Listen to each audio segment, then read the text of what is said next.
আজ সেই ভয়াল 15 নভেম্বর 2007 সালের এই দিনে দেশের অন্যান্য উপকূলের মতো ঘূর্ণিঝড় সিডরে লণ্ডভণ্ড হয়ে যায় বাগেরহাটের সুন্দরবনের কোলঘেঁষা শরণখোলা উপজেলার সাউথখালী ইউনিয়ন। এদিন চোখ রাঙানো 240 থেকে 250 কিলোমিটার গতির সিডর নামক ভয়াবহ ঝড়ে বেসরকারি মতে শুধু সাউথখালীতেই মারা যান 2000-এরও বেশি মানুষ, গৃহহারা হন কয়েক হাজার পরিবার।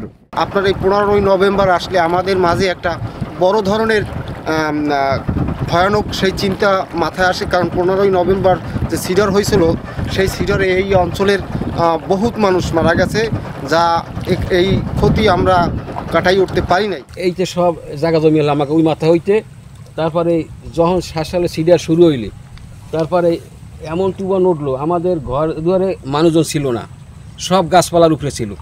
ধরিয়া আমরা দুই মামু ভেঙে চলে গেলাম। এবার আস্তে আস্তে যাইয়া ধরলাম গাছ ধরে, আস্তে আস্তে নামিয়া এইবার এই তুফান উঠতেছে অনেক। এবার এই সকালে আইয়ে দেখি আমার ঘরবাড়ি নাই, সব নদীতে নিয়ে গেছে ভাঙচুরা, কিছুই আমরা পাইলাম না। এই জায়গায় নদীতে ভাঙতে ভাঙতে একবার বিলীন হয়ে গেছে, আর ঘরবাড়ি তো সব ভেঙে চুরে তছনছ ছিঁড়ে হয়ে গেছে। এখন তো মানুষ একবারে বাস্তব হারা। সিডারে যখন সিডার হয়েছে 15 নভেম্বর, বৃহস্পতিবার দিনগত রাত্রে শুক্রবার, তখন আমার স্ত্রী, আমার সন্তান 3টে, তারপর আমার মারা গেছে।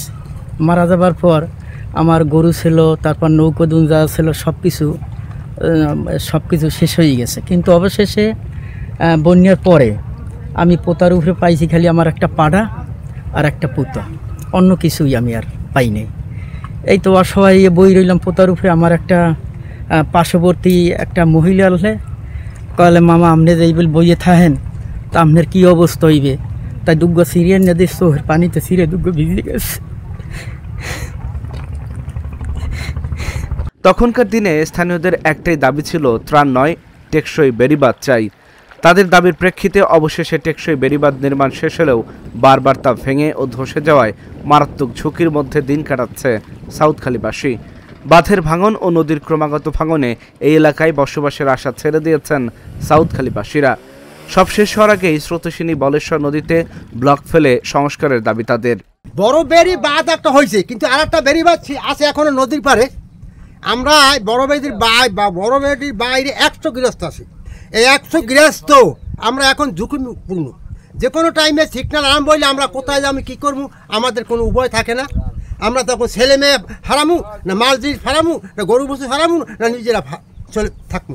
আমাদের তখন জ্ঞান শূন্য হয়ে যায়। যে ভেরিবাঁধে যে আতঙ্কে ছিলাম, সেই ভেরিবাঁধ হয়েছে, কিন্তু আসলে আমাদের মনের মতন ভেরিবাঁধ হয় নাই।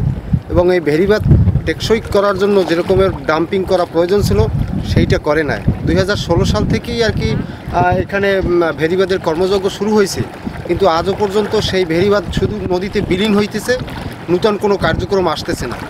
আর দেখা গেছে কি জায়গায় জায়গায় রাস্তা গর্ত হয়ে গেছে, সেই গর্ততে অনেক বিপজ্জনক ঘটনা ঘটতেছে। বাঁধ নির্মাণের পর নদীর তীরবর্তী স্থানে বাঁধ ভেঙে যাওয়ার কথা স্বীকার করেছেন পানি উন্নয়ন বোর্ডের কর্মকর্তারা।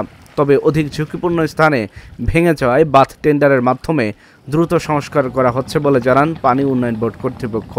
নদী তীরবর্তী যে বেড়িবাঁধ অংশগুলো রয়েছে সেই সব জায়গায় ভাঙন দেখা দিয়েছে। অধিক ঝুঁকিপূর্ণ জায়গাগুলোতে আমরা প্রকল্প গ্রহণ করেছি। একটি প্যাকেজের কাজ ইতিমধ্যে শুরু হয়েছে এবং আরও একটি প্যাকেজের কাজ শুরুর প্রক্রিয়াধীন রয়েছে। আমরা অতি দ্রুত এইসব জায়গায় কাজ শুরু করতে পারবো। সিডরের মতো দুর্যোগে আর যেন জানমালের ক্ষতি না হয়, সেজন্য সঠিক পরিকল্পনা প্রণয়ন করবে কর্তৃপক্ষ, এমনটাই প্রত্যাশা স্থানীয়দের। Dhaka journal news desk.